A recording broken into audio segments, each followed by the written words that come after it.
Why? When when tenants when tenants go borrow money to buy a property, the interest rate is so high. And it's cheaper actually to rent than to own a property during this high inflationary market. Now, if I'm a landlord, I would want to look for those great properties out there. Even they do exist even at this high inflationary market, but you have to do more digging.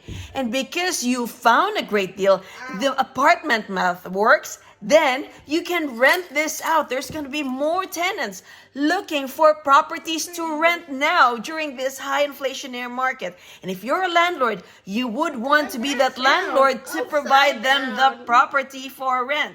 So this is George and Jaden, no and yes, yin and yang. So there's always right. He's the yang. He's the yang. And if you say you can, you can. And if you say you cannot, you are always right. So if you say you can find a great deal during this high inflationary market, you are right. And if you say you cannot find any great deals, then what I tell you, you are always right. So let's change our mindset.